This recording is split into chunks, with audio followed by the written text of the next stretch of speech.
information. Et notre but, c'est de vous présenter le projet d'aménagement.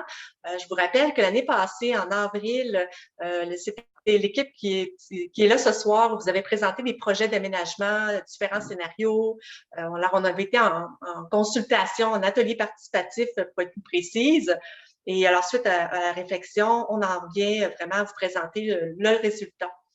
Alors, première partie, ce sera la présentation et la deuxième, on répondra à vos interrogations. Alors, concernant les personnes qui nous accompagnent, alors vous avez certainement reconnu M. Pierre-Luc Lachance, qui est vice-président du comité exécutif et responsable du transport, de la mobilité et de la circulation. Bonsoir tout le monde. Il est accompagné de la conseillère municipale du district de Limoilou, Mme Jackie Smith. Bonjour. Nous avons aussi trois principaux professionnels au dossier. Alors d'abord, M. Jean-François Martel, qui est chef d'équipe à la planification de l'aménagement et de l'environnement. Bonjour à tous. Il est accompagné de son collègue conseiller en planification du transport au même service. Alors, c'est M. Pascal Laliberté. Et nous avons également Mme Amélie Germain, qui est architecte paysagiste au même service, c'est-à-dire le service de la planification, de l'aménagement et de l'environnement. Bonsoir tout le monde. Bonsoir. Alors, on a d'autres personnes aussi qui nous accompagnent, d'autres professionnels. Alors, je vous les nomme rapidement, ils sont là pour vous écouter. Puis aussi, si les collègues, il manque une précision, ils ont besoin d'une information qui est plus précise, alors ils feront appel à eux. Alors, je mentionne la présence de M. Kossoff, qui est ingénieur et chef d'équipe au transport et mobilité intelligente. Et nous avons aussi Mme Senneville, qui est chef d'équipe ingénieur. Alors, d'autres personnes aussi vont se joindre à nous, des techniciens, là, pour vous écouter, mais aussi pour soutenir l'équipe s'il y avait des questions trop pointues. Alors, sans plus attendre, je vais laisser M. Lachance faire le mot de bienvenue et ensuite Mme Smith avant de commencer la présentation. Alors, merci à toutes et à tous de prendre votre mardi soir pour vous joindre à nous, pour joindre cette présentation. D'ailleurs, je tiens à souligner dès le début, pour ne pas l'oublier à la fin, le travail exceptionnel de l'ensemble des équipes. Anne a fait le tour. Anne, merci Anne aussi de mener cette soirée de main de maître. J'en suis persuadé, je le dis dès le début, comme ça, je ne l'oublierai pas à la fin. Et j'ai bien hâte d'entendre vos commentaires sur les propositions qu'on vient vous faire suite à l'atelier qu'on avait tenu au printemps dernier pour les différentes hypothèses. Donc, les équipes ont retravaillé et on vous présente aujourd'hui le résultat suite à vos commentaires et on a hâte d'entendre pour la suite. Merci beaucoup d'être là. Merci, M. Lachance. Mme Smith. Oui, merci beaucoup d'être là parmi nous ce soir. Ce projet-là dans Limoilou, c'est quelque chose qu'on avait discuté beaucoup entre nous dans les équipes. Puis c'était un de mes premiers dossiers comme élu municipal, puis j'avais les grandes attentes, puis les grandes ambitions. Et je veux juste remercier toute l'équipe d'avoir être patiente avec moi et d'avoir vraiment fait quelque chose de beau. Puis aussi pour toutes les personnes qui sont venus aux consultations publiques et donner leurs avis et leurs commentaires. Je pense que ce projet-là, c'est vraiment quelque chose qui est intéressant, puis c'est grâce à toutes les conversations, puis ces rêves, puis la créativité. Donc, je vous laisse écouter et voir et commenter, puis j'ai hâte d'entendre vos réactions. Merci beaucoup, Mme Smith. Alors, pour ceux et celles qui sont joints à nous, bonsoir, bienvenue. Je vous rappelle quelques petites fonctionnalités Zoom. Pour la plupart, vous êtes des habitués. D'abord, vous dire que la séance est enregistrée. Alors, si vous ne voulez pas que vous avez un malaise au niveau de la caméra, tout ça, vous pouvez désactiver. Même chose lorsqu'on va aller à la période de questions-commentaires, c'est enregistré, ça sera déposé sur le site web et on pourra revisionner la présentation ainsi que la section questions-réponses.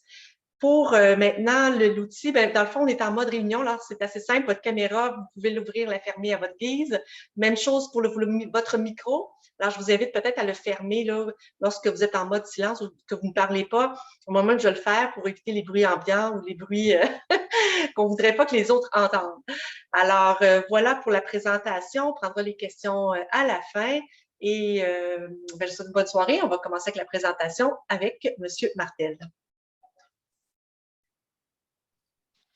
Oui, alors bonsoir à tous. pendant que mon collègue Pascal vous partage son écran pour vous montrer la présentation. Mais ça va être à mon tour de vous souhaiter un bon début de soirée. C'est un beau projet pour nous. On a vraiment essayé d'intégrer l'ensemble des besoins que vous nous avez communiqués tout au long du processus de conception de ce projet-là. Puis ça nous fait plaisir de venir vous présenter pas mal le fruit final ce soir. Il reste encore place à recueillir les commentaires, à peaufiner, mais là, on est dans un niveau où est-ce qu'on est proche de la fin à notre point de vue en termes de conception puis raffinement de projet. Donc, je vais commencer de ce pas. Donc, l'objectif de la rencontre, c'est vous présenter le scénario retenu pour le réaménagement de la 8e rue puis le passage Anderson, de répondre aux questions si vous en avez sur le scénario qui était retenu, puis vous présenter les prochaines étapes du projet. Mon deuxième pas sera un pas de côté pour vous expliquer un peu dans quel contexte ça s'intègre, ce réaménagement-là, puis vous dire un peu les planifications de la ville en termes de mobilité active. Puis je ne veux pas vous inonder de choses à ce sujet-là. Là. Simplement, peut-être vous donner le goût d'aller fouiller un petit peu plus loin sur le site de la Ville de Québec. Il y a une version préliminaire de la vision de la mobilité active 2023-2027. Donc, je vous incite fortement à aller la lire si ça vous intéresse. Grosso modo, c'est un outil de planification que la Ville a élaboré dans les dernières années qui se veut le master plan, si on veut, pour prendre l'anglicisme, pour les déplacements à pied, à vélo et intermodaux entre la marche, le vélo et le transport en commun. Il y a 4 grandes orientations, énormément de pistes d'action pour mener à bien la vision de la ville, puis vraiment bâtir une ville à l'échelle humaine. C'est une approche c'est une vision puis une approche de la ville qui est basée vraiment sur les chiffres puis le potentiel. C'est juste pour vous situer là, dans le cercle, il y a le quartier du sud du Vieux-Limoilou et de l'Airet qui sont ciblés. Donc, c'est des secteurs qui, malgré le fait qu'ils sont petits par rapport à d'autres secteurs municipaux districts municipaux de la ville, qui ont des potentiels de gains en transport actif et à vélo qui sont importants. Donc, c'est pour ça que ça en fait des secteurs qui sont importants pour nous, où est-ce qu'on souhaite bonifier les aménagements à pied à vélo pour concrétiser ce potentiel-là. Donc, les 4 grandes orientations de la vision de la mobilité active. Puis là, après ça, je vais passer très rapidement parce que, comme je vous dis, c'est tout sur le site de la ville, puis ce n'est pas ça le but de la soirée. Donc, il y a une des grandes orientations vraiment, c'est de développer, accélérer le développement des réseaux de mobilité active et assurer l'accès au transport en commun. Fait qu'on veut s'assurer que l'ensemble de la ville est accessible à pied et à vélo. Renforcer l'efficacité des déplacements actifs en tout temps. Ça, c'est la deuxième orientation. Fait que c'est le principe de dire on veut avoir un réseau qui est accessible 4 saisons par année. On veut un réseau qui est accessible 7 jours sur 7 et 24 heures sur 24. Donc, c'est au niveau du déneigement, de l'éclairage, puis de l'accès aux différents secteurs de la ville.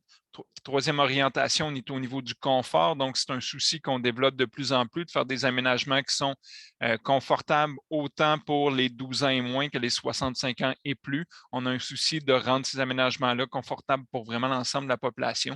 Puis la dernière orientation, c'est vraiment le fait que la ville veut jouer un rôle de chef de file, autant pour développer une culture en faveur de la mobilité active, mais aussi célébrer, éduquer puis sensibiliser la population aux bienfaits et aux bons comportements qui ont un lien avec la mobilité active.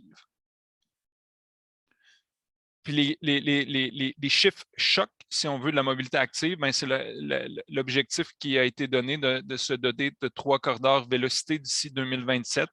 Ça, c'est des corridors à haut niveau de service et haut niveau de confort qui vont relier les principaux générateurs de déplacement de la ville. Bonifier sans aménagement, développer 100 km d'aménagement en mobilité active. La 8e rue, ça fera partie de ces kilomètres-là, de 100 km d'aménagement de rue en mobilité active. Puis l'objectif, c'est de se rendre à grosso modo 500 km pour le réseau cyclable en 2027. Donc, on tombe dans le vif du sujet, 8e rue, passage Anderson.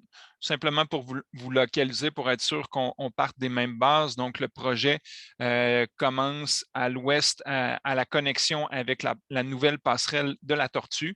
Donc, on est, le point 1 vous montre la magnifique passerelle de la Tortue qui a d'ailleurs gagné un prix, si je ne m'abuse, pour son nom.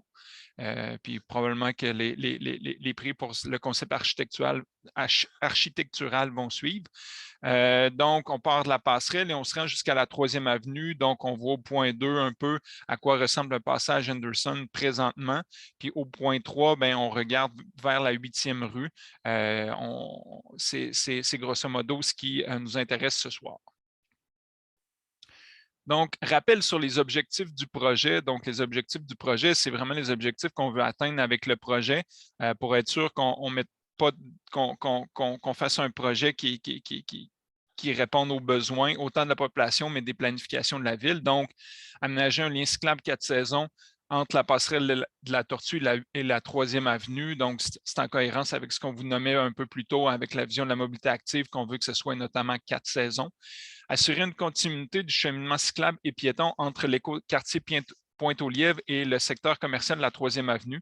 On sait que dans l'écoquartier Pointe-aux-Lièvres, il y a une bonne augmentation de la population et leur secteur commercial le plus proche, c'est la 3e avenue. Donc, il y a vraiment un lien naturel à développer entre ces usagers-là, ces clients-là potentiels et la 3e avenue. Autre objectif au projet, c'est poursuivre le verdissement du parc de la rivière Saint-Charles sur la 8e rue en cohérence avec le plan des rivières. Donc, on veut faire déborder un peu le verdissement puis l'ambiance des parcs dans les rues pour vraiment marquer la proximité du parc. Puis la 8e rue, c'est vraiment un accès important à la rivière Saint-Charles. Les objectifs de conception, donc là, on tombe dans un petit peu plus grain fin du projet. C'est des choses que, grosso modo, on peut attribuer à des aménagements ou à des matériaux, à des largeurs ou à des organisations de l'espace. Donc, concevoir un aménagement qui incite à respecter la vitesse affichée. Ça, c'est important pour nous qu'il y a eu une grande campagne pour modifier les vitesses sur un grand nombre de rues, de routes et d'avenues à Québec et s'assurer que les aménagements physiques incitent le respect de la vitesse. C'est quelque chose qui est très important pour tous les usagers de la route. Apaiser la circulation et favoriser le partage de la chaussée. C'est une rue qui est somme toute très locale, la 8e. Donc, il faut vraiment qu'on donne l'impression que ce n'est pas un axe de transit, absolument pas, puis que le souci puis le respect est donné aux usagers les plus vulnérables. Aménager un lien cyclable sécuritaire et confortable. Donc, c'est vraiment dans l'optique d'un aménagement pour tout type de cycliste, tout âge et toute habilité.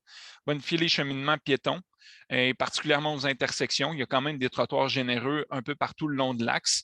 C'est peut-être plus au niveau des intersections avec la visibilité qui avait des enjeux. Donc, on a voulu travailler là-dessus. Bonifier le verdissement. Assurément, il y a des secteurs de la 8e rue qui avaient beaucoup moins d'arbres. Les secteurs où est-ce qu'il y en avait, on a voulu maintenir et augmenter le nombre d'arbres. Donc, ça, on a des belles choses à vous montrer. Puis, maintenir du stationnement sur rue pour les résidents du secteur. C'est une rue résidentielle. C'était très important pour nous. L'objectif n'est pas nécessairement de maintenir l'ensemble du stationnement, mais assurément de maintenir une offre pour les résidents du secteur. C'était important pour nous. Les étapes de consultation, donc, comme le rappelaient mes collègues et nos très chers élus, on était avec vous le 5 avril dernier pour vous présenter différents scénarios pour le réaménagement de la 8e rue. On a écouté vos commentaires, on a noté un paquet de choses, puis on est retourné en conception, ce qui nous amène à la soirée d'information de ce soir, où est-ce qu'on va vous montrer de quelle façon on a pu intégrer l'ensemble de vos commentaires dans le scénario retenu, la conception finale. Donc, juste pour un rappel, là, pour qu'on se souvienne qu'est-ce qu'on vous avait présenté le 5 avril pour que vous voyez c'était quoi notre point de départ. Donc, à l'actuel, c'est surtout dans la portion est, c'est une rue très large avec du stationnement de part et d'autre à sens unique, très peu d'arbres. Dans la portion ça, c'est la portion ouest. Dans la portion est, donc vers la 3e avenue, c'est beaucoup plus resserré. Il y a des gonflements qui ne sont pas plantés. Encore là, stationnement de part et d'autre. Puis, quand même, plusieurs arbres qui sont souvent sur le domaine privé, parfois sur le domaine public. On vous avait présenté un scénario 1 qui permettait un verdissement minimal qui mettait les 2 sens de circulation vélo sur la chaussée avec une bande à contresens le long du stationnement et qui permettait de maintenir le stationnement de part et d'autre dans la portion ouest. Dans la portion est, on arrivait avec le retrait d'un côté de stationnement, un peu de verdissement et encore là, le cycliste sur la chaussée dans les 2 directions. Scénario 2, ce qu'on vous avait proposé, c'est le retrait d'un côté de stationnement sur l'ensemble de la rue avec un verdissement qui était somme toute intéressant. Et dans la direction de la circulation auto, le cycliste et l'automobiliste se partageaient l'espace. Le gain dans ce scénario-là, c'était que le cycliste ne roulait pas le long d'un allée de stationnement. Donc, c'était plus intéressant pour lui d'un point de vue confort. Également, le cycliste à contresens, on le surélevait au niveau du trottoir avec un aménagement dédié, une zone tampon entre les véhicules stationnés et le cycliste qui roule. Donc, c'était ce qu'on vous avait présenté comme scénario. Le retour sur la consultation publique du 5 avril dernier. Donc, on avait senti un peu plus d'appui pour le scénario 2, somme toute, notamment dû au fait que le niveau de confort pour les cyclistes était plus intéressant et le verdissement était plus généreux également. On avait aussi des demandes pour bonifier la sécurité, réduire la vitesse, notamment saillie de trottoir, surélever les intersections, un marquage. On avait même entendu des idées de chicane, etc. Donc, ça, on a trouvé ça intéressant. Aussi, porter à l'attention le partage de la chaussée côté nord entre les piétons, entre les cyclistes et les automobilistes, mais aussi le volet trottoir entre la piste cyclable à contresens et le trottoir, notamment avec le risque d'emportièrement, la séparation entre les piétons et les cyclistes. Donc, ça, c'est des choses qu'on avait notées. Le verdissement de la 8e rue et le lien végétal avec le parc. Il y avait de l'intérêt vraiment pour qu'on sente la signature puis la valorisation de l'art public, là, notamment dans le passage Anderson. Il y a des œuvres d'art qui sont peut-être présentement un peu valorisées. Il y avait aussi, on avait bien senti que les résidents de longue date appréhendaient la construction de plusieurs édifices à l'intersection entre la première et donnant sur la 8e rue avec l'arrivée de nouveaux citoyens.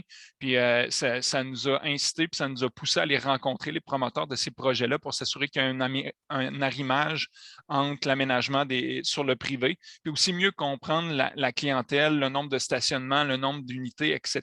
Donc, c'est toutes des choses sur lesquelles on va vous revenir dans la présentation. Je vais céder la parole à Amélie. Oui. Parfait, donc je prends le relais. Alors, concernant le concept d'aménagement et ce qu'on appelle l'impact vert du projet, comme le disait Jean-François, l'intention, c'est vraiment de poursuivre l'ambiance paysagère qu'on retrouve le long du parc linéaire de la rivière Saint-Charles en l'introduisant dans la rue. Donc, comment on fait ça concrètement? Bien, pour ce qui est de la 8e rue comme telle, on veut travailler tout le volet végétalisation et aussi déminéralisation. Donc, potentiellement, dans le concept qu'on a actuellement, on peut imaginer ajouter là, 19 nouveaux arbres. Il y a quand même 2 coupes d'arbres qui devront être faits pour être capable de bien aménager la piste cyclable et le trottoir. Ce sont les 2 petits ormes que l'on retrouve là, près de l'école de cirque entre le trottoir et la clôture. Ils sont d'ailleurs un petit peu coincés actuellement. Donc, ces 2 arbres-là seront coupés. Par contre, ils seront remplacés et les nouveaux seront plantés de l'autre côté de la clôture où ils pourront davantage s'épanouir. Mais globalement, là, vous voyez que le bilan là, est très positif. Là, on réussit à ajouter 19 nouveaux arbres. On ajoute aussi 410 mètres carrés de surface perméable. Dans ce cas-ci, c'est qu'on vient déminéraliser des surfaces qui sont actuellement soit en béton ou encore en asphalte. On travaille aussi actuellement avec notre service de l'ingénierie pour ajouter des mesures en gestion écologique des eaux de pluie. Donc, on a un potentiel de 9 saillies drainantes qui pourraient amener là, 90 mètres carrés de vivaces, arbustes et graminées. Donc, vous pouvez voir sur la photo en haut à droite, on a un exemple de saillie drainante qu'on retrouve à Montréal. Donc, qu'est-ce qu'une saillie drainante? En fait, c'est un lit de plantation que l'on retrouve en gonflement de trottoir, donc à une intersection qui permet d'accueillir les eaux de ruissellement de la chaussée et ou du trottoir et de la piste cyclable. Donc, ça a plusieurs avantages. Un, premièrement, ça permet d'abreuver les végétaux, donc pour les aider à mieux croître. Ça permet aussi de créer de la rétention et une infiltration de l'eau dans le sol. Donc, tout ça, c'est pour la recharge finalement de la nappe phréatique. Et ça permet aussi de diminuer la pression sur le système d'égout lors des fortes pluies. Ça participe donc là, à réduire la fréquence des épisodes de surverse dans les cours d'eau.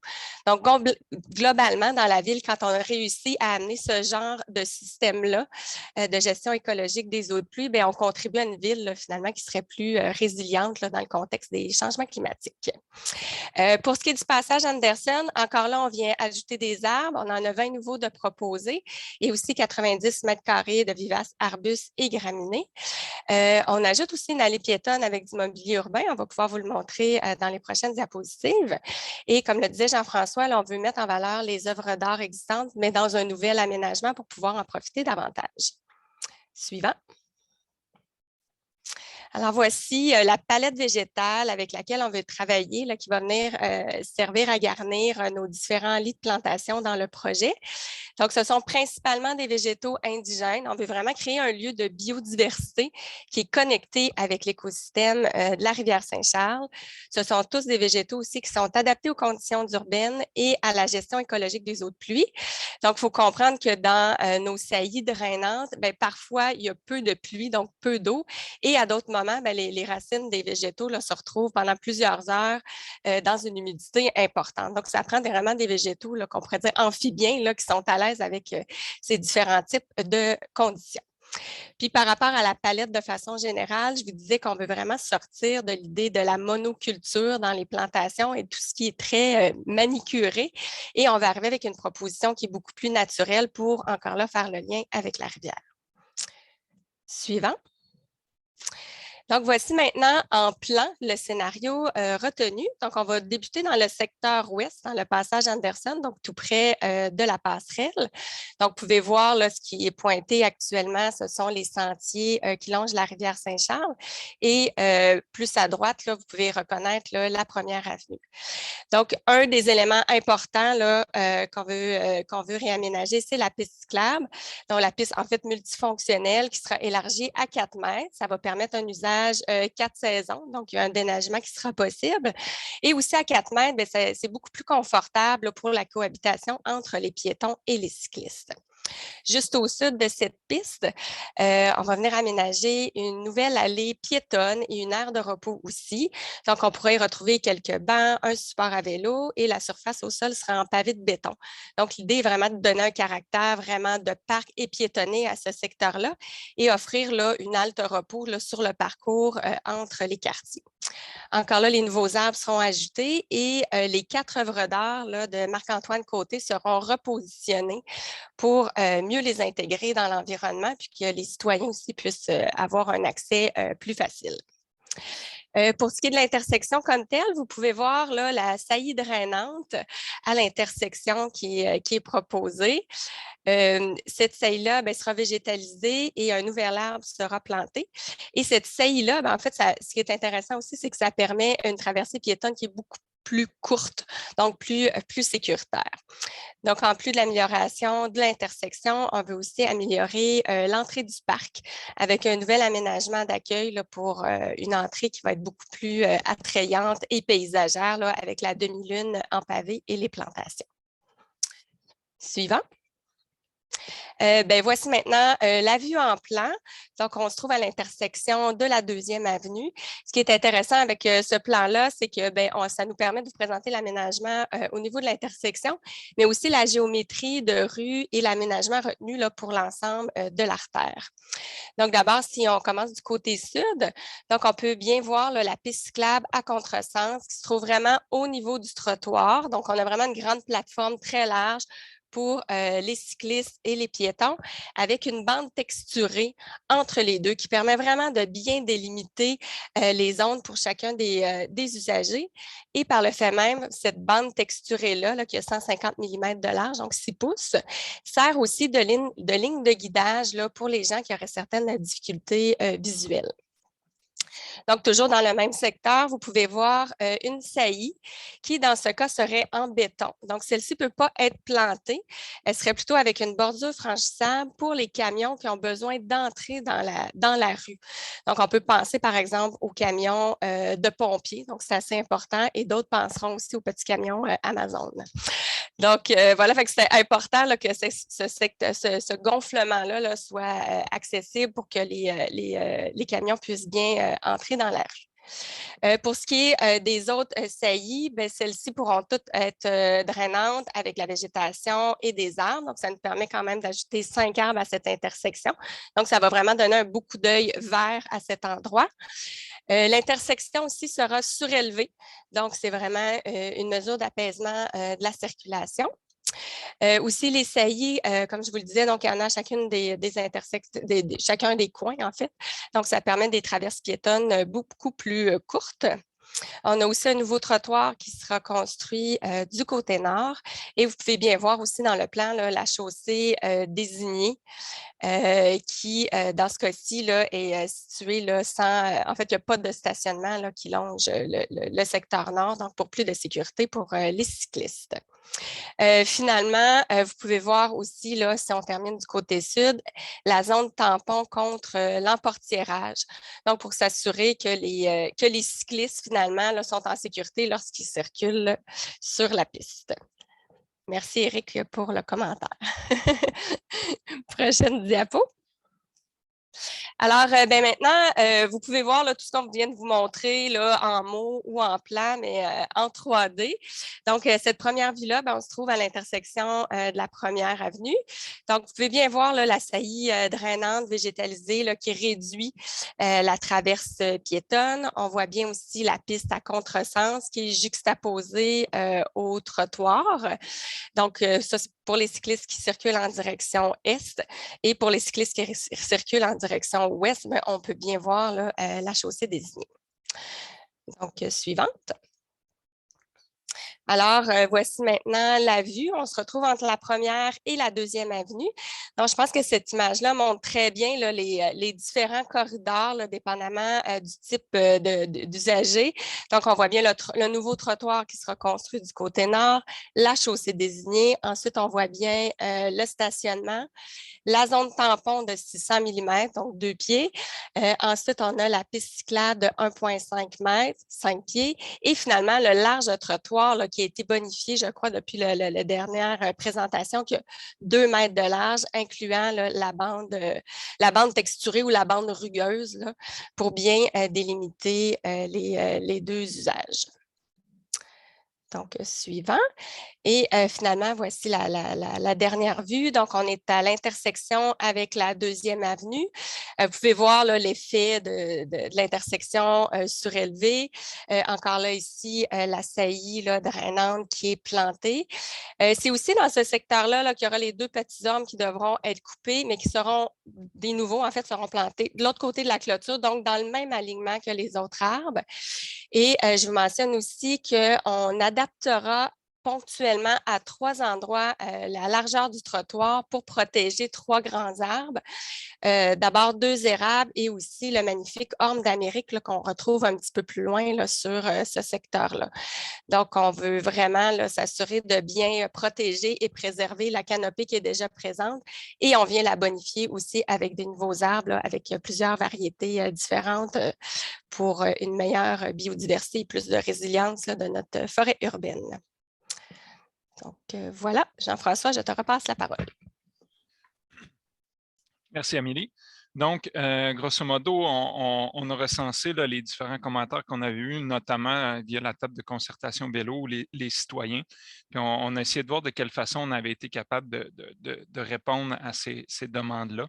Donc, apaiser la circulation, sécurité des déplacements à vélo. C'était autant les citoyens que la table de concertation vélo, avec notamment l'ensemble des gonflements, l'intersection surélevée. C'est quelque chose qu'on considère qu'on a intégré au projet. sécurité davantage des intersections, ben, on met des gonflements partout où est-ce qu'on peut. Les traversées pour les piétons sont au minimum. Donc, nous, on considère qu'on a bien intégré ces demandes-là. Séparer physiquement les piétons et les cyclistes sur la piste cyclable à contresens côté sud. On considère qu'on a fait vraiment de grands efforts, là, notamment en bonifiant la largeur de trottoir, comme le disait Amélie, et aussi avec la bordure texturée. Donc, autant on s'assure que chacun des usagers a suffisamment d'espace, puis que visuellement, on a vraiment, on voit vraiment la séparation des corridors. Donc, on n'a pas été capable d'intégrer un niveau différent entre les différents usagers parce que là, on arrivait avec vraiment d'autres enjeux, mais on considère que ça va être un aménagement qui est très sécuritaire. Verdir davantage, ben, comme vous l'avez vu, c'est vraiment une des dominantes du projet. Ça nous a été demandé par les citoyens.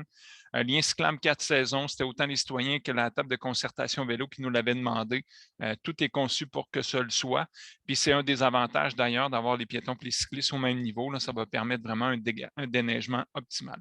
Valorisation de l'art public, ça nous avait été demandé par certains citoyens.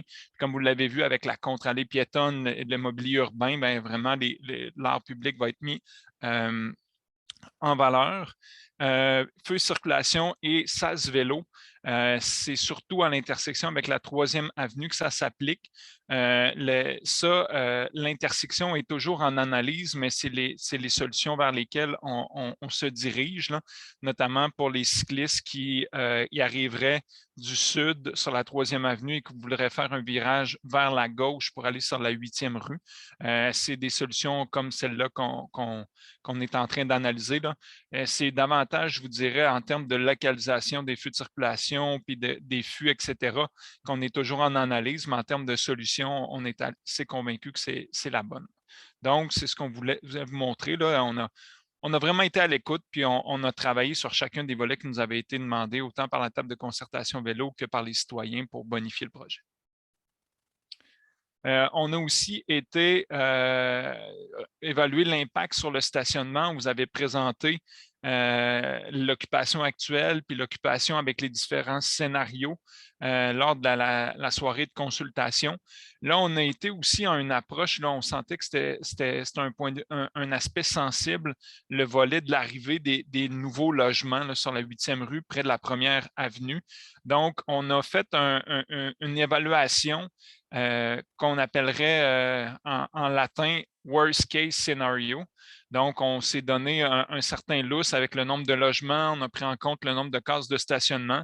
On est allé à un nombre de véhicules par logement qui est presque excessif, je dirais, qui est vraiment dans le pire des scénarios. Ce qui nous faisait ajouter, dans le fond, 27 véhicules sur rue, mais ce qui est vraiment excessif, mais ce qui est extrême. Puis, il faut même comprendre que dans les calculs qu'on a faits, les 27 véhicules restent constamment stationnés dans le secteur. Fait que c'est vraiment le scénario à l'extrême, dans l'extrême, dans l'extrême. Donc, ça nous fait arriver avec des taux d'occupation, donc ce qui est dans le tableau qui est en bas. Puis ça, il faut bien comprendre que c'est pour la zone, là, qui est une zone qui s'étend sur environ 150 mètres à partir de l'intersection entre la 8e rue et la 2e avenue.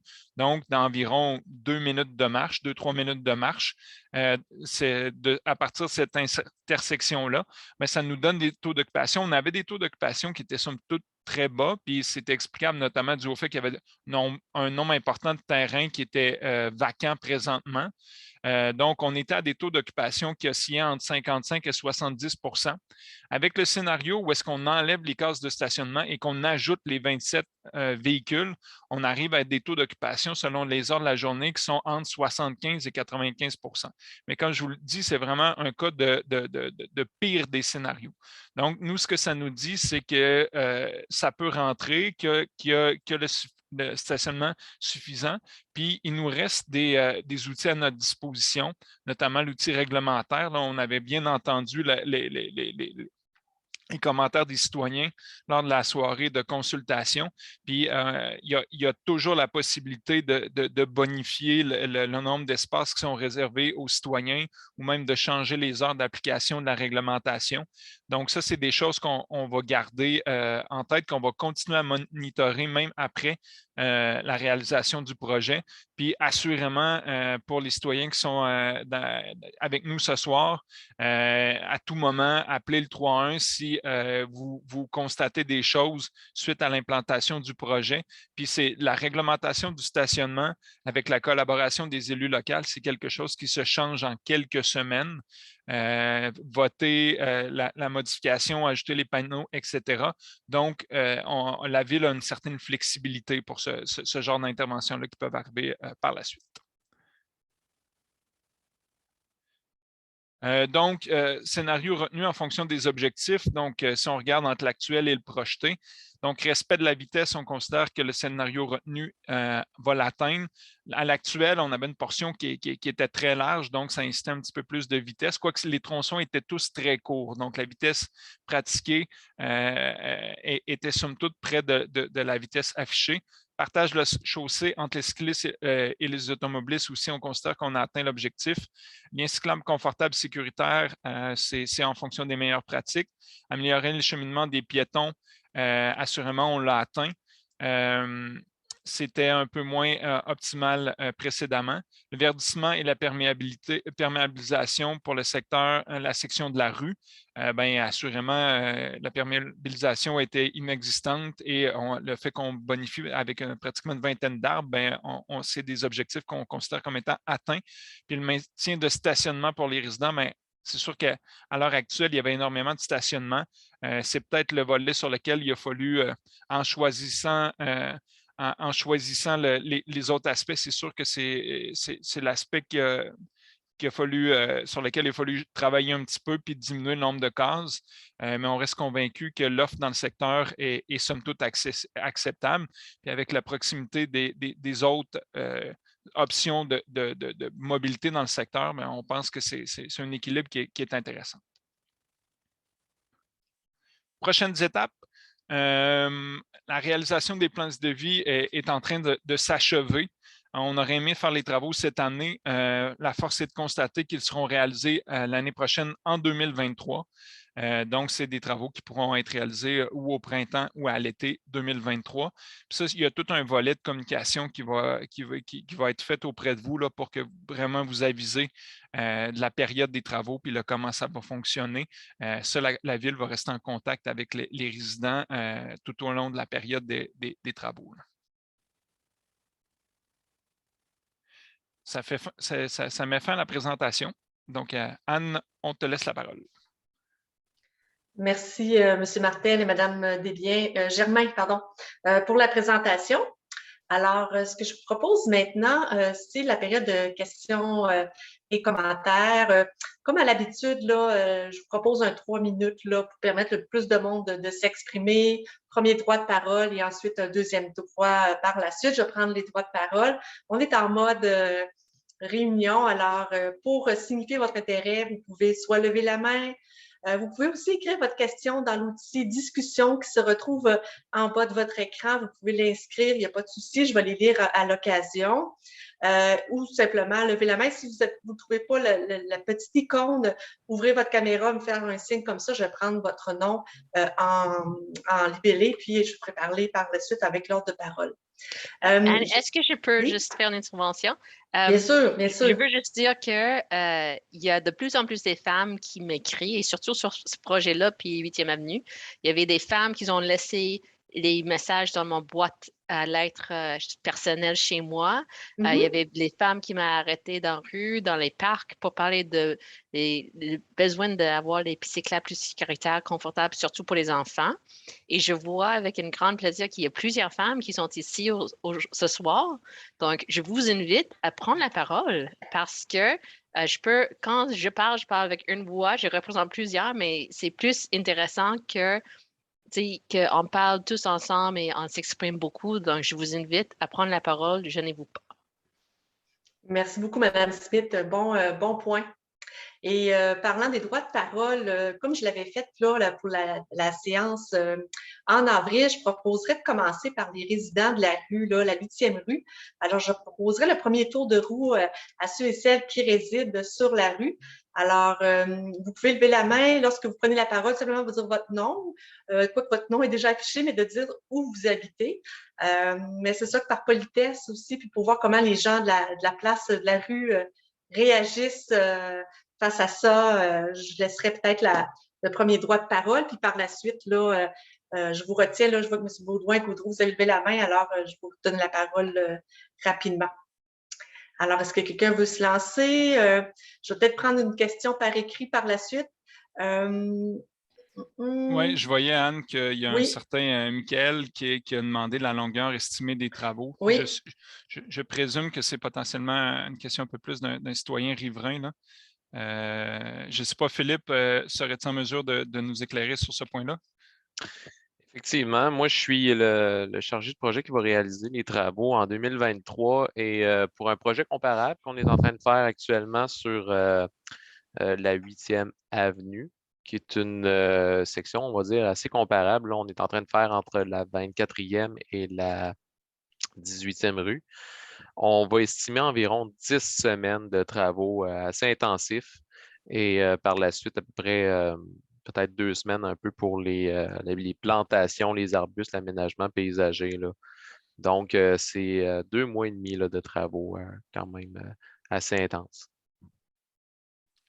Merci, Merci Philippe. beaucoup. Alors, on commencerait par M. Maxime Guérard.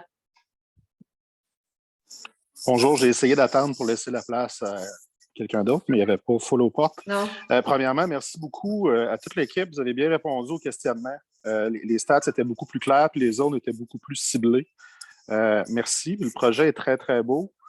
Une demande bien, comment je pourrais dire, contextuelle à être un résident sur la 8e rue, ce serait essayer de pousser pour que les travaux soient un lieu tôt au printemps ou tard à l'automne.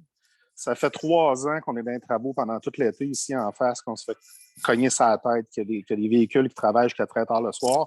Je comprends qu'il faut que ça se fasse, mais c'est très, très dérangeant. Puis surtout que c'est l'été qu'on fait du vélo, qu'on a accès à la rue et qu'on sort. Je sais que c'est compliqué, je sais que c'est complexe, mais si vous étiez capable de faire ça à des périodes où on utilise moins la rue, ce serait apprécié.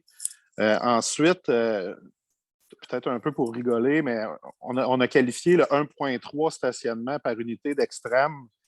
Dans un autre dossier pour un immeuble, la Ville exige 1,2 stationnement pour un ajout d'unité que je suis en train de faire sur un autre immeuble. Donc, je ne pense pas que l'inducteur de 1,3 est extrême.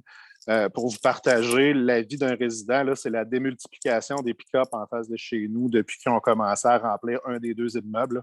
J'ai d'ailleurs le bonheur de côtoyer un voisin qui a un pick-up avec des pipes modifiées là, pour bien faire sentir son amour de la voiture. Donc, pour la composition sociodémographique précédemment mentionnée. Mais merci beaucoup, très, très beau projet. Ce que vous voulez faire avec la zone Anderson, c'est extraordinaire, là. Souvent, il y a énormément de gens là, puis à vélo, c'est un peu dangereux parce qu'il y a beaucoup de gens. Merci beaucoup. Merci beaucoup. Alors, merci beaucoup pour votre commentaire. On va poursuivre avec M. Gaudreau, M. Baudouin, puis ensuite, je prendrai les questions qui sont inscrites dans l'outil discussion. Alors, M. Gaudreau. Parfait, merci pour le droit de parole. Tout d'abord, remercier l'ensemble de l'équipe qui a travaillé au projet. Je trouve aussi qu'il est très intéressant, du beau verdissement, de l'accès vélo. Pour ma part, je réside dans Mézeray, mais je passe assez fréquemment là, par cette rue-là, depuis surtout qu'elle la traverse. Je vais la prendre ce soir là, quand je vais quitter cette réunion. Moi, je suis très satisfait par les aménagements vélo qui ont été priorisés. 4 saisons aussi, ça me parle en tant que cycliste d'hiver. Je me posais comme question, là, j'entendais un petit peu la référence au stationnement, le défi que ça a été là, de conserver un nombre qui a été qualifié de suffisant de places pour ce qui était aussi dit comme étant un scénario un peu catastrophe de nombre de véhicules. Je me demandais, est-ce qu'il s'agit comme d'une contrainte que la Ville s'impose que de maintenir un nombre de stationnements raisonnable pour toutes les personnes qui pourraient en avoir besoin? Est-ce que ça a été comme un facteur assez contraignant dans le développement de ce projet-là? Où on a pu s'exprimer, dans le fond, le côté cycliste, verdissement et piétons largement, malgré les besoins de stationnement qui demeurent assez importants.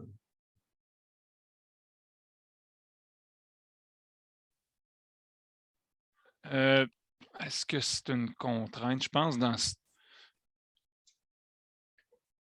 pour être franc, c'est plus, on évalue la sensibilité. C'est sûr que si on a un taux d'occupation à l'actuel de 100%, puis qu'on vient soustraire toutes les cases de stationnement, on s'attend à une réticence plus grande des résidents riverains. Dans le cas de la 8e rue, je dirais que ce n'était pas douloureux particulièrement parce que c'était un secteur où est-ce que le stationnement était un peu moins utilisé. L'emprise en retirant un côté de stationnement, on était capable, vous le voyez, là, on était capable de planter énormément d'arbres, de faire des aménagements de grande qualité, etc. Donc, on n'a pas fait beaucoup de compromis, là, assurément pas. Là. Puis non, non, dans ce cas-ci, puis on n'a pas des objectifs, on est aussi, en tout cas, peut-être que les politiciens qui sont avec nous ce soir pourraient répondre autrement, mais du point de vue des professionnels, on est au service des citoyens. Hein. Fait que les citoyens, ben, ils veulent se déplacer de différentes façons dans la ville. Donc, l'objectif, c'est que tous les modes de transport soient répondus, mais retirer l'ensemble du stationnement, ben, pour faire beaucoup de consultations, ben, il y en a qui ont des enjeux de santé puis qui ont besoin de l'aide à domicile. Il y en a qui font des grosses épiceries parce qu'il y a des grosses familles puis qui ont besoin d'un véhicule pour l'amener à proximité de la maison, etc. Fait que c'est plus un souci d'acceptation sociale puis de s'assurer que l'ensemble des besoins de la population est répondu. Là, on n'a pas des objectifs en tout cas, au point de vue des professionnels, de soustraire ou de maintenir du stationnement. C'est pas comme ça que ça fonctionne. Peut-être me permettre un petit complément, effectivement, à ce que Jean-François vient de dire. L'objectif, c'est de travailler à une multitude de possibilités de moyens de déplacement. Avec la vision de la mobilité active, on veut ramener un bon rééquilibre pour justement déplacement à vélo, déplacement par la marche, déplacement par d'autres moyens de micro-mobilité. Mais de tout bloquer en tout temps ne serait pas non plus une solution de vie agréable et équilibrée. Donc, on veut... Je ne veux pas parler de tout bloquer ou de retirer tout. Non, je sais. Il n'y a aucun problème, M. Godreau, puis je comprends bien la distinction. Mais c'est ça, c'est de toujours essayer de trouver le meilleur équilibre pour le milieu urbain dans lequel le projet s'inscrit. Là, l'équilibre que nos professionnels ont trouvé pour le secteur de Limoilou se situe un peu à ce niveau-là. Mais il y a peut-être des endroits où on va pouvoir avoir des propositions différentes qui vont faire plus de place, moins de place au stationnement. Donc, tout est toujours évalué aussi dans le milieu urbain. Mais je vous tiens juste à vous rassurer là, sur l'approche très claire qu'on veut faire du moins beaucoup plus de place à la mobilité active aujourd'hui et dans le futur. Je veux juste ajouter mon grain de sel que dans le sens de ce que M. Marcel a dit, le ville, c'est véritablement à l'écoute. Donc, si vous écrivez un 311, une lettre une courriel à votre élu, on est là, on va passer le message. Donc, s'il y a une grande mobilisation, des résidents qui disent il faut absolument avoir les pistes cyclables, on va l'avoir. Mais c'est comme on le veut. Mais s'il y a une grosse mobilisation parce qu'il y a un autre besoin de transport ou de verdissement, comme il y avait un projet dans le sud de Limoilou, le vélo était pas mal torsé parce qu'il y avait un besoin criant pour le verdissement. Donc, c'est tout, on s'ajuste, mais est-ce que c'était une contrainte dans ce cas-là? Non, pas pour le 8e avenue. Je pense qu'il y avait un consensus qu'il y avait en masse de place pour les autos sur le 8e rue. Merci beaucoup. Alors, on va poursuivre avec M. Baudouin. Bonjour, m'entendez-vous bien? Très bien. OK, parfait. Bravo, moi je trouve que c'est une bénédiction, cette infrastructure-là. Ça va être encore plus facile de partir de la rivière Saint-Charles sur la 3e avenue. Là. Souvent, j'allais faire le détour, moi, par le bas de la 3e avenue pour me rendre là, quand j'étais dans ce coin-là. J'avais quelques petites interrogations. Il y avait pour le trottoir dans le passage Anderson, à la slide 11, on voit que le trottoir est en zigzag et qu'il ne fait pas toute la longueur. Je me demande à quel point ça pourrait inciter les piétons à marcher plus dans le même passage que les cyclistes. Bon, on s'entend qu'avec la largeur, ça se partage plus facilement, là. C'était à la 11. Mais ça reste que entre la première avenue et la passerelle de la Tortue, c'est un lien polyvalent, là. C'est un lien cyclo-piéton, là. OK.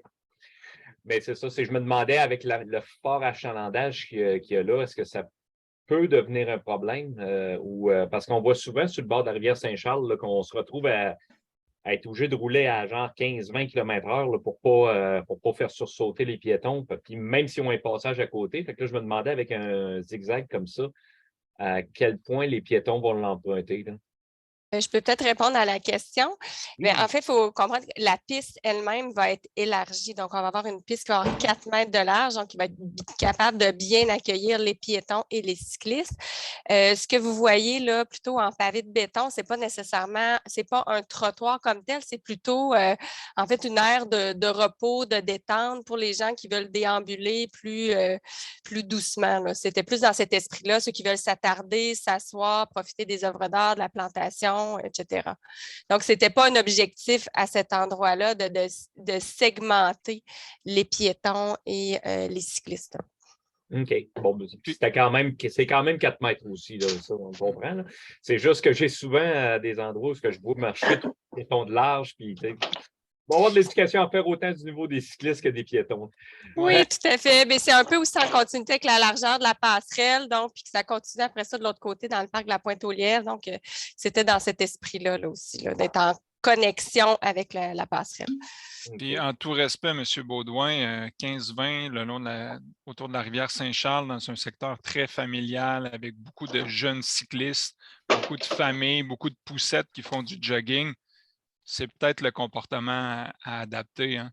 Ben, disons que je ne fais pas par exprès pour faire peur au monde, même si je suis capable de rouler en haut de 30. Oui, bien c'est ça. Peut-être qu'il y a d'autres endroits dans la ville où est-ce que c'est plus approprié pour rouler en haut de 30. Bon, quand je veux rouler, c'est ce que je fais, mais des fois, j'ai d'affaires à me déplacer, là, fait que c'est pour ça que je me posais la question. Deuxième question que j'avais, c'est au niveau des intersections. J'ai vu que vous mettiez de la végétation. Selon ce que j'ai vu dans les vues 3 dimensions, ça semble très bien avec une végétation basse, une végétation haute qui fait que la hauteur des yeux des cyclistes et des automobilistes ne se retrouve pas obstruée. Est-ce que ça va être vraiment ça ou si... Oui, tout à fait. On est toujours bien prudent là, dans les triangles de visibilité qu'on appelle, là. Donc, on travaille effectivement avec une végétation qui est basse. Donc, elle est sélectionnée pour ça. Puis, effectivement, là, les arbres, c'est aussi des arbres en général là, qui ont des parts assez hauts. Fait que finalement, à terme, c'est seulement le tronc là, qui reste dans le champ visuel. Donc, c'est une préoccupation là, qu'on a quand on fait nos choix de végétaux. Super, parce que j'ai comme souvenir, moi, le long de Robert Bourassa, où il y a des buissons aux intersections, fait qu'on ne voit pas les autos du tout, là. Puis, le dernier commentaire, c'était pour le sas vélo à l'intersection de la 3e avenue. Je me demandais, avez-vous l'intention de faire, parce que là, pour l'instant, il n'y a pas de feu de circulation à cet endroit-là. Est-ce que ça va être un sas vélo en L ou question de mettre le cycliste face au trafic pour pouvoir bien voir les deux côtés quand il traverse ou... C'est ce qu'on disait, là, pour qu'il y ait SAS, il faut qu'il y ait un feu. Ça ou peut-être un îlot refuge à l'intersection que la personne peut s'avancer de l'autre côté de l'intersection pour se retourner puis être capable après ça de traverser, là. J'ai vu ça à Ottawa à quelques endroits. Mais si on ne mettait pas un SAS, ce serait probablement un virage à gauche en 2 temps, mais encore là, sur un pas de stop sur la principale, ça reste très complexe. Puis pour faire un îlot de refuge en milieu de tronçon, ben, il faudrait élargir l'intersection. C'est plus compliqué un peu. L'idée du feu, puis il y a tout un contexte aussi des cheminements piétons, de sécuriser les traversées au niveau de la 3e, là, donc c'est vraiment plus vers ça qu'on pousse, là. OK, fait qu'il va y avoir éventuellement un stop ou un feu à cet endroit-là. Stop, c'est moins probable étant donné qu'il n'y a aucun stop sur la 3e à partir de la première rue jusqu'à la 18e rue, là. Donc, on ne met pas des stops entre 2 feux, règle générale. Mais feu, c'est comme je vous disais, c'est quelque chose qu'on est en train d'analyser pour l'ajouter au projet. Là. Super, ben, merci beaucoup. Puis bravo pour le projet, je trouve ça super intéressant. Merci Merci, beaucoup. M. Baudouin. Alors, dans l'ordre de parole, j'ai M. Baillargeon, j'ai aussi Mme Côté, M. Bouchard, et entre les deux, là, j'irai faire lire une question ou deux là, dans la petite discussion. Alors, d'abord, M. Baillargeon.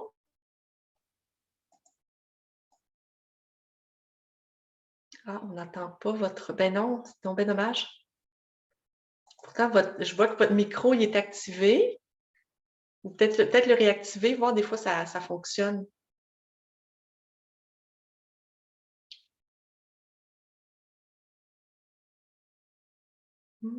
Juste réactiver le micro pour commencer. Parfait. Okay. Oui, excellent, merci. Parfait. On va enlever tout ça. Le Ben moins oui. d'énergie possible, on dirait que ça fonctionne mieux. Oui, ben, félicitations pour le projet. Très intéressant, en effet. Là. Beaucoup de préoccupations ont été prises en compte. Puis je pense que c'est des projets qu'on voit apparaître des projets qui sont vraiment intéressants parce qu'il y a un bel équilibre entre les besoins cyclables, piétons, puis également ben, le verdissement. Puis, c'est ça, j'ai été heureux quand on a participé au colloque. Il y avait quelques gens de la ville également qui étaient là. Puis, on a eu une présentation d'une chercheuse qui donnait encore les principaux motivateurs là, pour la circulation à vélo. Puis, en fait, ce n'est pas nécessairement sauver la planète, mais c'est des choses très simples, comme le plaisir de rouler, l'utilité du lien qui est développée. Donc, je pense qu'on va vraiment dans une belle direction, là, à la fois aussi pour les résidents, là, en améliorant la qualité de vie, puis la qualité des milieux traversés quand on est cycliste. Donc ça, c'était le premier commentaire. La slide 14, je reviendrai peut-être sur un élément, si on peut l'afficher.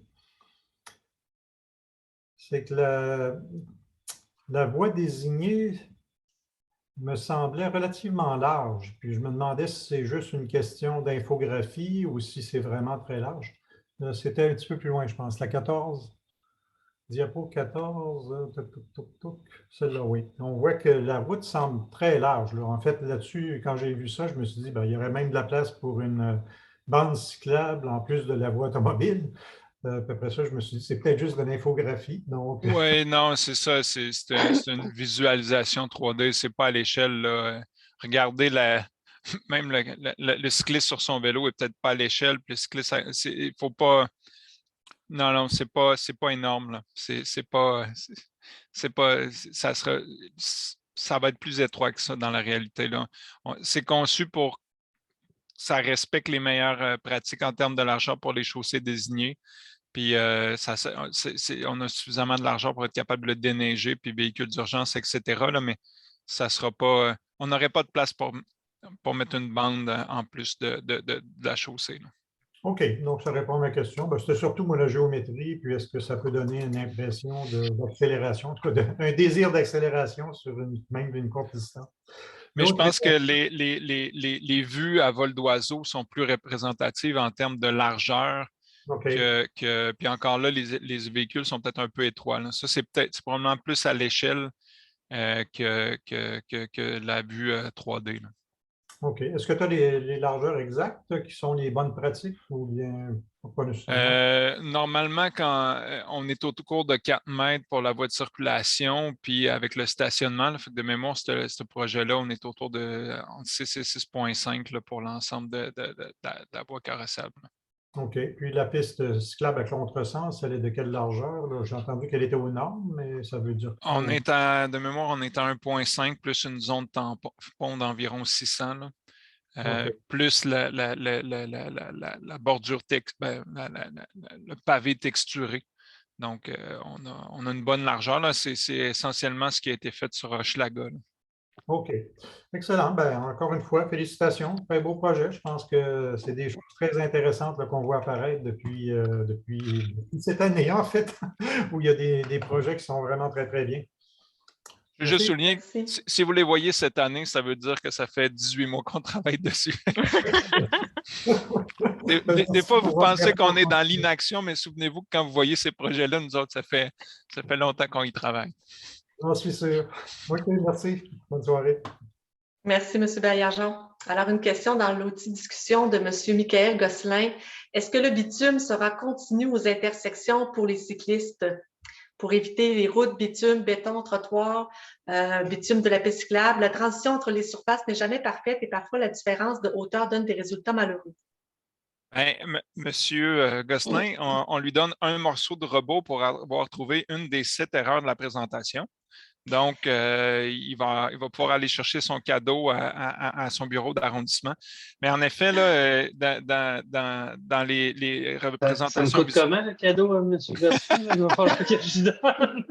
Parce qu'il me connaît bien, là. C'est ça, je vais me présenter. Non. Oui! Mais il y avait des représentations visuelles où est-ce que l'asphalte était en continu, puis il y avait des représentations à vol d'oiseau où est-ce que l'asphalte arrêtait dans ce qu'on appelle les quarts de 10 aux intersections. Puis c'est vraiment l'asphalte continu qui est privilégié. Merci. Alors, on va poursuivre avec Mme Marianne Charbonneau. Merci. On est très content de voir que plusieurs arbres seront plantés et les noues drainantes. C'est très positif. Est-ce que ces arbres sont prévus également sur les terrains des 2 nouveaux multilogements construits ou qui sont présentement en chantier? La réponse est oui. Puis, en fait, dans ce secteur-là, ce qui est intéressant, c'est qu'il y a une belle bande de déminéralisation qui est possible. C'est-à-dire que le trottoir, le nouveau trottoir va être davantage à l'intérieur de la chaussée actuelle. Donc, ça nous permet là, de venir planter dans l'emprise publique là, des beaux grands arbres là, à déploiement. Donc, oui, il y aura des nouveaux arbres dans ce secteur-là. Merci, Mme Germain. Alors, Mme Côté-Jacques et ensuite M. Bouchard. Alors, Mme Côté-Jacques. Oui, bonsoir. Merci à tous.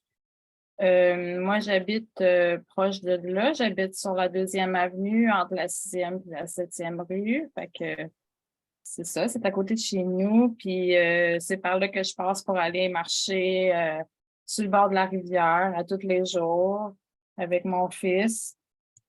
Aussi, j'ai un organisme, je suis responsable d'un organisme de livraison d'aide alimentaire en vélo cargo. Fait que nous autres, on fait des livraisons 4 saisons. Fait que on utilise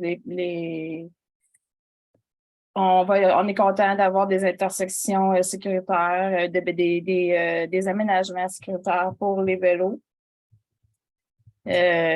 Aussi, il y a beaucoup de marcheurs. Moi, j'habite sur la 2e avenue, fait que je les vois. Beaucoup de gens qui marchent sur la 2e avenue. C'est une avenue où il y a beaucoup d'arbres, puis c'est beau, fait que les gens marchent par là. Fait que avec ces aménagements-là, j'ai l'impression qu'ils vont avoir tendance à bifurquer vers la rivière davantage. Puis là, la 1re avenue, c'est vraiment problématique en ce moment. C'est dangereux de traverser la 1re avenue. Fait que là, ben, avec cet aménagement-là, je pense que ça va être bon là, pour les marcheurs aussi. Fait que c'est pas juste pour la 3e avenue, mais aussi pour la 2e avenue. Puis les gens qui marchent particulièrement en temps de confinement. Ouais, c'est ça. Puis aussi, je voulais dire que pour les gens de Limoilou, l'environnement, c'est une priorité. C'est ce qui est ressorti là, le processus de consultation de rendez-vous Limoilou, notamment. Fait que consulter les organismes et les citoyens. Fait que je trouve ça bien, très bien que il y a les aspects environnementaux, la biodiversité, la rétention d'eau, la mobilité active, les arbres, le parc aussi. Le parc, c'est une bonne idée pour finir. Le parc, c'est une bonne idée parce que les gens, quand ils vont marcher sur le bord de la rivière, puis là, ils reviennent, ils se séparent souvent à cet endroit-là, fait que les continuent de parler. Fait que ils nuisent ils sont dangereux pour les gens qui circulent. Fait que c'est vraiment une bonne idée de faire un parc à cet endroit-là. Donc, merci. Merci, Mme Côté-Jacques. Beaucoup d'observations terrain, là, c'est super nutritif et intéressant, là. Merci. Alors, on va poursuivre avec M. Bouchard et ensuite M. Gosselin. Alors, bonsoir à tous. Bonsoir. Je veux d'abord vous féliciter pour l'excellent travail que vous avez accompli dans la recherche des meilleurs compromis pour le partage vélo, piétons, automobilistes. Moi, je suis résident de la 9e rue, entre la 2e et la 3e avenue. Et la sortie de notre ruelle donnant sur la 8e rue est celle que l'on utilise en priorité l'hiver lorsqu'on fait le déneigement de la ruelle. Moi, je fais partie du comité de ruelle qui est responsable du déneigement. Et la configuration nous oblige à accumuler la neige du côté de la 9e rue, de sorte qu'on doit libérer l'accès à la 8e rue pour permettre à tous les résidents qui stationnent dans les cours, dans les ruelles, lorsque les feux clignotent, de pouvoir circuler, entrer et sortir. Puis c'est environ 45 véhicules qui résident dans le quadrilatère où je suis. Alors, je me suis permis de m'inscrire pour suivre la présentation et voir ce qu'il en était. Puis je suis agréablement surpris de voir que vous avez quand même maintenu la circulation des véhicules dans la 8e rue, permettant aux résidents d'aller et venir. Oui, on doit partager le rue avec les cyclistes, mais ce n'est pas nouveau. C'est un phénomène qu'on observe depuis déjà de nombreuses années. Je suis moi-même cycliste, alors je suis au frais des risques qu'on encourt lorsqu'on est sur 2 roues non protégées versus un véhicule automobile. Mais je voulais quand même vous féliciter pour votre bon travail, puis pour l'énergie que vous y avez mis pour faire en sorte que ça soit inclusif, le projet comme tel, et que tous y trouvent leur compte. De l'espace pour les piétons, de l'espace pour les jeunes, pour les familles, pour les gens qui se déplacent de toutes sortes de mobilités. Maintenant, la réalité de 2020, c'est que pour un automobiliste, il doit avoir des yeux tout autour de la tête parce qu'il n'y a pas que des vélos et des piétons. Il y a des planches à roulettes, il y a des gens en patins en roue alignée, il y a des triporteurs, des quadriporteurs, il y a des scooters, il y a des trottinettes électriques. Alors, il faut vraiment être vigilant au volant pour s'assurer qu'on ne met pas la vie des autres en péril. Mais au-delà de ça, de savoir que vous ne nous avez pas oublié les résidents du secteur pour nous permettre une libre circulation, c'est bien apprécié et je vous en remercie. Merci à vous, M. Bouchard, votre commentaire, très apprécié. Alors, on va poursuivre avec M. Gosselin et ensuite j'irai dans l'outil discussion, ou peut-être j'irai tout dans l'outil discussion avant M. Gosselin, parce qu'on serait rendu au deuxième droit de parole. Éric, M. Éric, je suis désolée, je n'ai pas votre nom de famille. Quand est prévue la prolongation jusqu'à la 4e avenue et même au-delà? Ça, il est trop tôt pour le dire. Ça reste en réflexion dans les planifications, mais ça, il est trop tôt pour donner une date. Là. On le réfléchit en cohérence de part et d'autre, la 3e, mais on n'est pas en mesure de donner une date. Là. Puis assurément, citoyens des secteurs concernés entre la 3 et la 4 vont être interpellés là, avant de réaliser tout projet. Là. Mais à cette étape-ci, on n'est pas en mesure de vous le dire pour l'instant. Merci, M. Martel. On poursuit avec M. Gosselin. Bonjour. Merci de la précision pour les intersections. C'est vraiment des fois un conflit en cycliste de traverser des zones de trottoir. Je suis bien content qu'il y ait un bitume continu entre la piste cyclable et la route.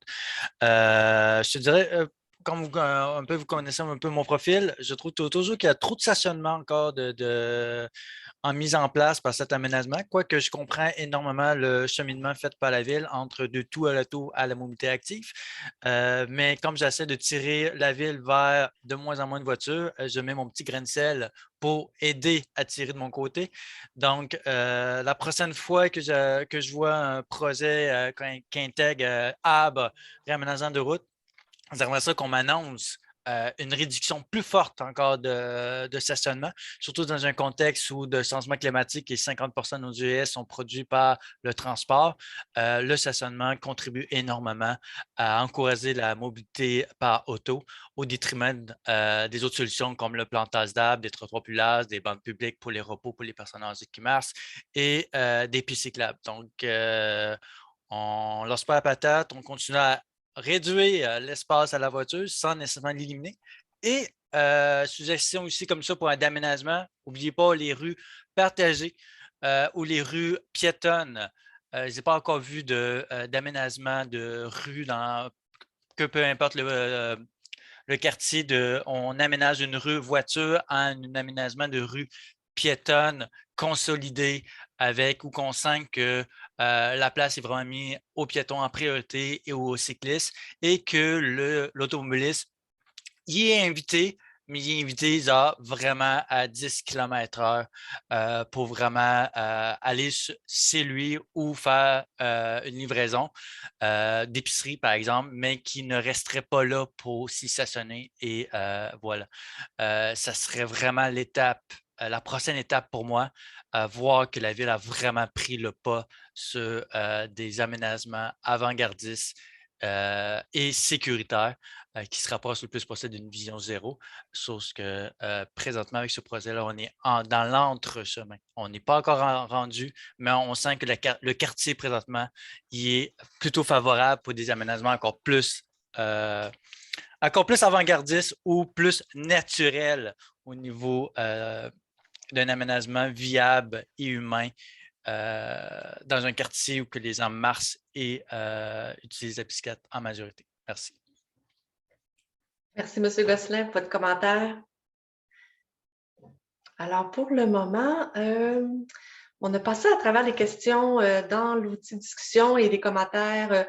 Merci, M. Gosselin, Mme Charbonneau, Mme Côté aussi, M. Bouchard. Est-ce qu'il y a d'autres personnes qui souhaiteraient intervenir ou pour questions, commentaires? Est-ce que, oui, alors Mme Millette qui dit félicitations pour le magnifique projet qui connecte bien les quartiers et facilite les déplacements. Alors, merci Mme Millette. Alors, ce que je comprends, Mme Smith, c'est que les femmes se sont manifestées ce soir, alors c'est chouette. Alors, deuxième droit de parole, Mme Ariane Côté-Jacques. Oui, mais je voulais juste rajouter parce que je viens de penser à ça. Tu sais, je parlais de bifurquer vers la passerelle, mais ça serait peut-être bien de mettre comme des indications, genre, finalement, tu sais, la passerelle de la Tortue est par là, genre, sur la 3e avenue, la 2e avenue, ou les deux, genre. Ça serait le fun. Oui, merci.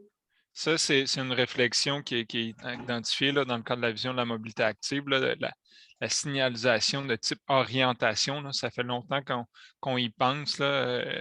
C'est un chantier en soi, là, faciliter les gens pour qu'ils s'orientent dans la ville en fonction de où est-ce qu'ils vont et non pas juste souligner la présence d'un lien cyclable, mais de permettre de montrer aux gens où mène ce lien cyclable-là. Donc, c'est des choses c'est des chantiers à mettre de l'avant, assurément, là, dans les prochaines années. C'est identifié dans la vision de la mobilité active. Là. On avait une consultation en ligne qui a pris fin de mémoire le 25 octobre là, pour nous aider à prioriser les différentes actions les unes par rapport aux autres. Fait que celle-là, on va regarder à quel niveau de priorité elle sort, mais c'est sûr que c'est quelque chose qui revient souvent dans la population. Là, puis c'est vrai que c'est sur le bord des autoroutes, on est capable de voir où est-ce qu'on s'en va, mais le long de nos axes cyclables, ça reste plus compliqué. Là. Donc, surtout sur le bord, dans ce coin-là, sur le bord de la rivière Saint-Charles, on est vraiment perdu. Là. Moi, je ne sais jamais où je suis rendue. Mais moi, j'étais plus dans une optique genre, ouais, c'est ça, je marche tout le temps là, mais je suis de quel bord de la rivière? Là? Je m'en vais de quel bord? Mais aussi, c'est pour les touristes ou le monde qui ne savent pas que c'est là parce que c'est vraiment une belle passerelle. C'est pour la mettre en valeur aussi.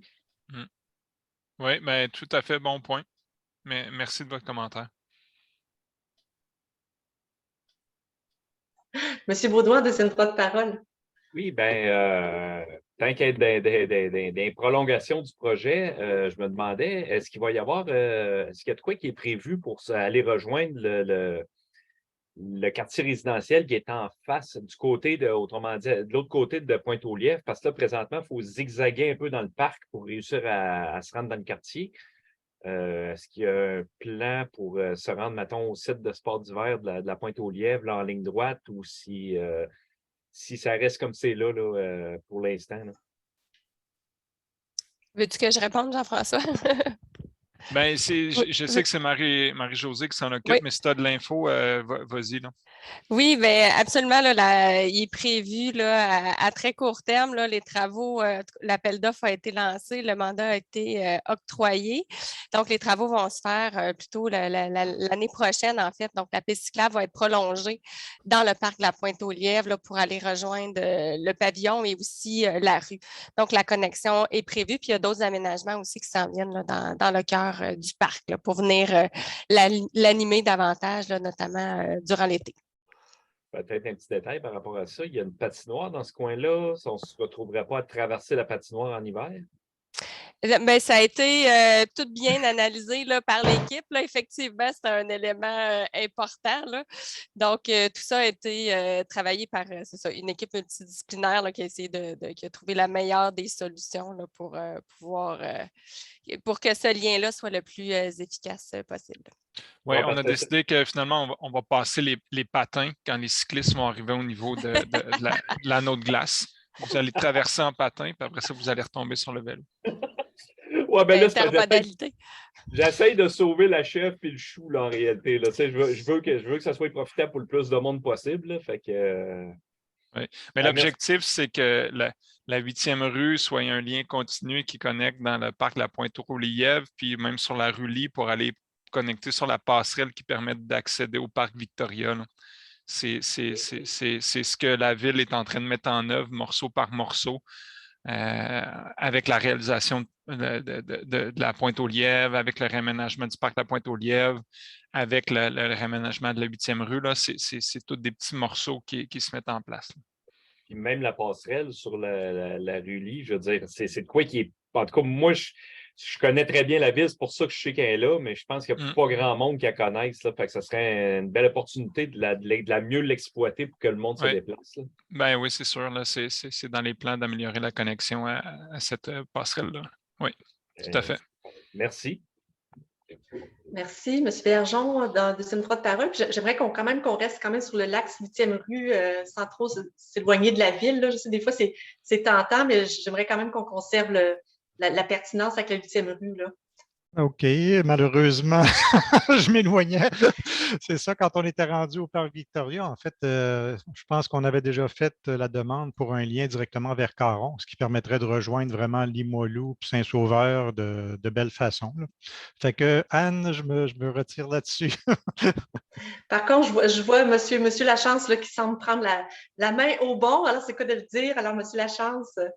Il semble qu'on a une consultation qui s'en vient dans pas long pour Caron. Donc, j'invite Pierre et les gens de la table de consultation vélo à surveiller. Il me semble qu'on est là dans pas long avec le projet qui a été travaillé un peu comme on a travaillé la 8e rue, n'est-ce pas, Jean-François? Ben, je dirais que dans un mois au maximum, on se reverra peut-être. Ah, M. Bergeon prend des notes, c'est bon. Excellent. Toujours. Alors, merci beaucoup pour vos questions, commentaires. Je vois qu'il n'y a pas d'autres interventions dans l'outil de discussion. 2, 3 go pour les mains levées. Non. Alors, je laisserai le mot de la fin, M. Lachance, Mme Smith, concernant notre projet. Merci à toutes et à tous. Merci encore une fois à l'excellent travail de nos professionnels. Jean-François, une présentation, les autres aussi, là, mais Jean-François a été le meneur de la présentation ce soir. Merci beaucoup, Anne, de l'animation. Très heureux d'entendre l'enthousiasme des gens autour du projet. Ça nous motive pour la suite. Jackie, à toi, si tu as un petit mot à ajouter. Toujours un mot à ajouter, mais je veux juste dire que depuis que je suis élue, je peux sentir vraiment un engouement pour le vélo, surtout dans les Limoilou. Je ne sais pas si les cyclistes déménagent dans les Limoilou ou les gens ils commencent à adopter le vélo à grands pas, mais c'est quelque chose que, quand on veut, on peut. Puis je salue vraiment la collaboration de l'équipe de mobilité active de Rêver et nous fournir avec vraiment les beaux projets. Et j'espère qu'à la fin de mon mandat, on va arrêter de dire, bien, ce serait fun d'avoir des belles pistes cyclables comme à Montréal, puis on va commencer à dire, bien, ce serait fun d'avoir les belles pistes cyclables comme dans Limoilou. Parce que toutes les astres s'alignent pour ça. Donc, allons-y. Donc, merci pour votre participation ce soir, puis merci beaucoup pour votre travail. Alors, merci à tous. Merci aux professionnels de la ville, aux citoyens et aussi à la table concertation vélo là, qui était présent ce soir. Alors, bon retour chez vous si vous n'y êtes pas déjà. Bonne soirée, merci. Bonne soirée.